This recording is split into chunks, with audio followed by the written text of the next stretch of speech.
മക്കളെ, നിങ്ങൾ നല്ല വഴിക്ക് പോകണം, തെറ്റുകളിൽ നിന്ന് മാറി മാറി നിൽക്കണം, മാതാപിതാക്കൾക്ക് കരുത്താകണം. ഇങ്ങനെ എത്ര മോട്ടിവേഷനുകൾ പറഞ്ഞു വരുന്നത്. പറയുന്ന വാക്കുകൾ ഒരു തരി പോലും ആത്മാർത്ഥതയില്ലാത്ത ഫിലിപ്പ് മമ്പാട് എന്ന ക്രിമിനലിനെ കുറിച്ചാണ്.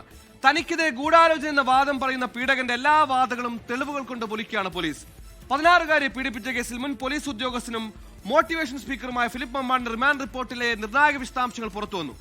ജോലിയിൽ നിന്ന് വിരമിച്ച ശേഷം Philip Mampad police ID card ഉപയോഗിച്ചു. ഈ കാർഡ് ഉപയോഗിച്ചാണ് ഇയാൾ മുറിയെടുത്തത്. മോട്ടിവേഷൻ പ്രോഗ്രാമിന് കൊണ്ടുപോകുന്നുവെന്ന് പറഞ്ഞ് കുട്ടിയെ തെറ്റിദ്ധരിപ്പിച്ചാണ് ലോഡ്ജിൽ എത്തിച്ചതെന്നും റിപ്പോർട്ടിൽ പരാമർശമുണ്ട്. ഫിലിപ്പ് മമ്പാട് ഇപ്പോഴും റിമാൻഡ്.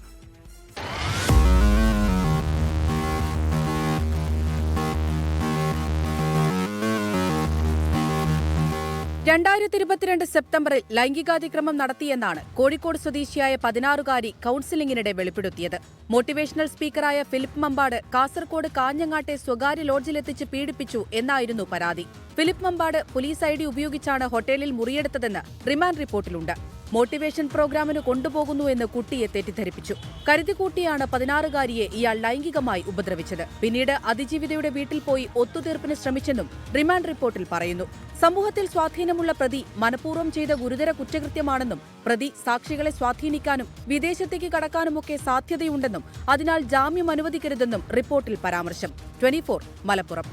ലോകത്തെവിടെയായാലും ഏത് സമയത്തും 24 വാർത്തകളും ഓഗ്മെന്റഡ് റിയാലിറ്റി പാക്കേജുകളും എക്സ്പ്ലെയിനറുകളും വിശദമായി കാണാൻ ഞങ്ങളുടെ യൂട്യൂബ് ചാനൽ നിങ്ങൾക്ക് സബ്സ്ക്രൈബ് ചെയ്യാം.